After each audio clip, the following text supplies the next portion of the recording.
हर हर महादेव, श्री शिवाय नमस्तुभ्यम। यदि आपको पंडित प्रदीप जी मिश्रा के द्वारा बताए गए शिव महापुराण के उपाय की वीडियो पसंद आती है तो इस चैनल को सब्सक्राइब करें।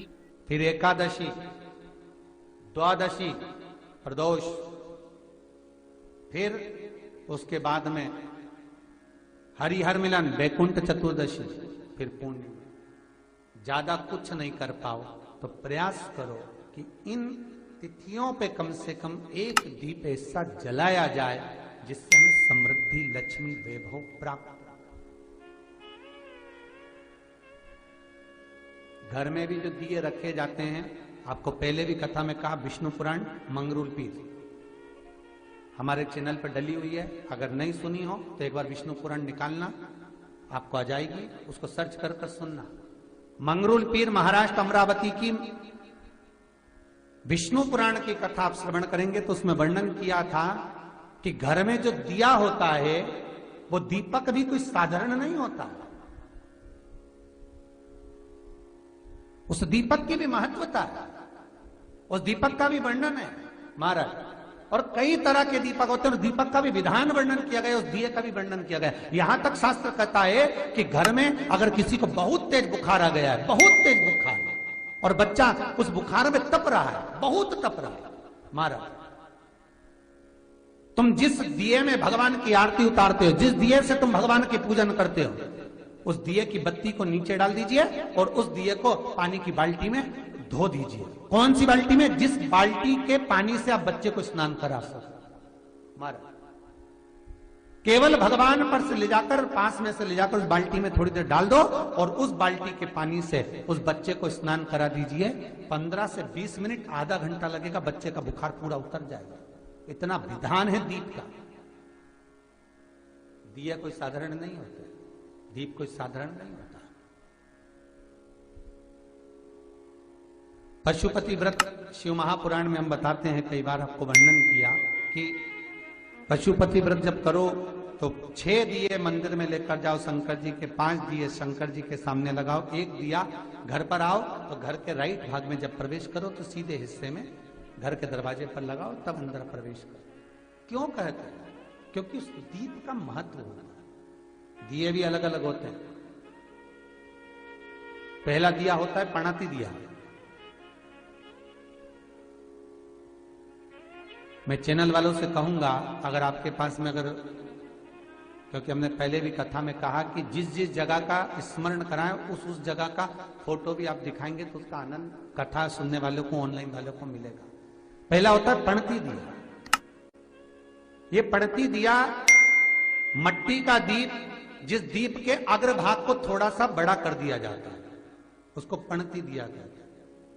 ये पणती दिया जब भी भगवान के सामने लगाया जाता है तो इस दिए को सम्मुख में जब रखा जाता है तो दिए का जो लौकी मुख होता है वो अपनी ओर होना चाहिए।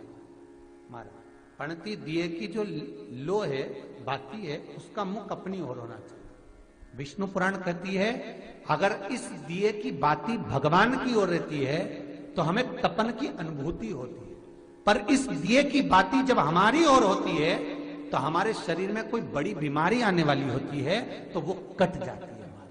पणती। विष्णु पुराण में दूसरा दीप कहा गया है निरांजन दीप। विष्णु पुराण में दूसरे दीप का वर्णन निरंजन। जिस निरंजन दीप में महाराज आपने देखा होगा डमरू जैसी आकृति होती है। अगर चैनल पे कथा देख रहे होगे तो इनके पास में अगर होगा तो अवश्य दिखाएंगे।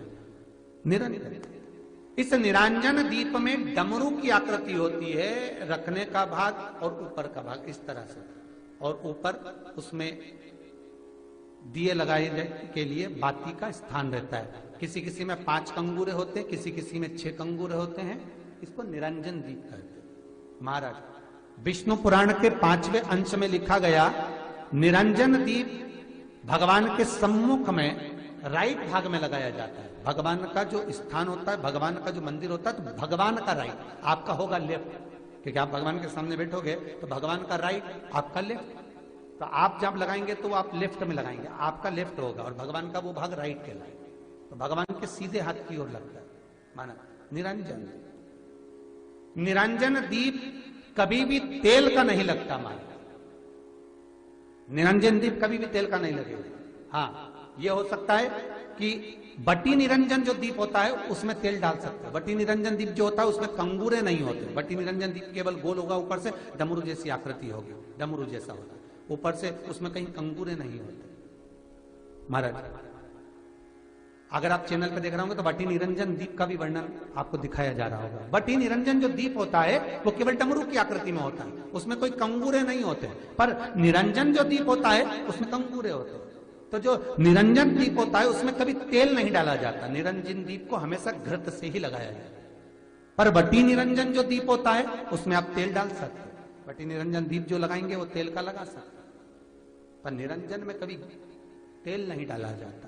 क्यों नहीं डालते? विष्णु पुराण कहती है निरंजन दीप के अंदर अगर तेल की बाती लगाया जाता है तो 1 रुपया कमाते हैं, 1.25 रुपये खर्च होगा। घर में 10 लोग भी कमा कर लाएंगे तो पैसा नहीं दिखेगा, घर में रुपया टिकता नहीं है। अर्थात निरंजन दीप में आप तेल की बाती लगा रहे हो, ये सिद्ध हो चुका है। अब अगर आप यही बात किसी जगह पर पूछोगे, किसी आचार्य से पूछोगे हमारे यहाँ ऐसा हो रहा है, तो वो कहेगा तुम्हारी गृहदशा खराब हो रही है, तो उसने अंगूठी पहना दी। अंगूठी पहनाने के बाद भी घाटा खा गए। फिर पूछोगे महाराज हमने तो अंगूठी पहनी, नीलम पहना, पुगराज पहना, ये पहना, वो पहना, आराम नहीं लगा, तो कहा तुम्हारे यहाँ वास्तु का दोष है। वास्तु भी सही करवा लिया, उसके बाद भी सुख नहीं मिल रहा। अर्थात आपके दिए में जो आप बाती लगा रहे हो उसमें कुछ कमी है, उसको पहचानो। चतुर जो डॉक्टर होता है वो जरा सी देर में पकड़ लेता है कि इसको प्रॉब्लम हो क्या रही, और नहीं तो कहेंगे जांच कराओ, ये जांच वो जांच, और मालूम पड़े कुछ निकला नहीं, फिर भी शरीर में कष्ट का कारण क्या वो पकड़ा जाता। मतलब आप 1 रुपया कमा रहे हो, 1.25 रुपया अगर खर्च हो रहा है तो निरंजन जो दीप है उसमें तेल की बाती लग रही है, ये पक्का है, ये पक्का है। मतलब घर में पैसा टिक नहीं है। पैसा आ तो बहुत रहा है, बहू भी कमा रही, बेटा भी कमा रहा, दुकान से भी आ रहा है, किराए से मकान भी चल रहा है, वहां से भी बहुत कुछ आ रहा है, पर आखिर पैसा दिखता क्यों नहीं है? आया 1 लाख रुपए रात को आए, 2-3 दिन में चले गए, बची नहीं कुछ भी। पत्नी के पास भी बेचारी वो माई के सल्ला के जोड़ के वो तो बताती नहीं, अच्छा थोड़ा सवाल कर, पर कमाई का धन नहीं दिख रहा। मतलब निरंजन जो दीप है, निरंजन दीप जिसमें ऊपर कंगूरे बने रहे, 5, 6, 7 डमरू की आकृति का रहता, पर उसमें कंगूरे बने रहते निरंजन, उसमें जरूर आप तेल डालकर जला रहे हो, इसलिए धन दिख नहीं रहा, संपदा दिख नहीं रही, वैभव दिख नहीं, उसमें केवल घी की ही बातें है। और महाराज बटी निरंजन जो दीप होता है उसके अंदर आप तेल डालकर जला सकते हो।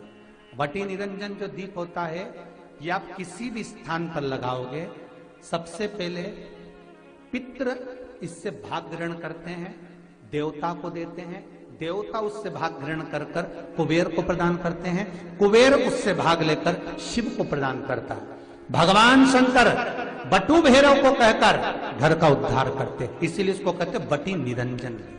इसमें कंगूरे नहीं होते महाराज। बटी एक कुबेर निरंजन भी होता है, दिए में स्टैंड होता है, पकड़ने की जगह होती है, आगे उसमें चोंच लगी रहती है, उसको कुबेर निरंजन दीप कहते हैं। कुबेर निरंजन दीप महाराज जब भी जलाया जाता है, इस तरह का दिया अगर किसी के घर में हो कुबेर निरंजन, जिसमें स्टैंड होता है, ऊपर होता है, थोड़ा लंबा होता है, आगे लंबाई निकली रहती है। कुबेर निरंजन टीवी पर आप दर्शन कर रहे होंगे, तो कुबेर निरंजन जो दीप होता है उसमें आगे भाग लंबा रहता है और पकड़ने का स्थान होता है। तो कुबेर निरंजन दीप घी का लगाओ चाहे तेल का लगाओ, उसमें लौंग या काली मिर्च, काली तिल या चावल, पूजन वाली जगह में जो चावल रखे उसका 2 दाना चावल का या फूल की पत्ती, कुछ भी उस कुबेर निरंजन दीप में डालना जरूरी होता है, जिससे हमारे घर में भंडार सदा भरा रहे।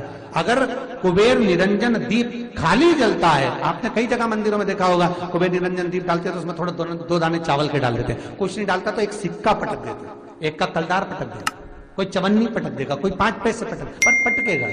कुबेर निरंजन दीप खाली नहीं,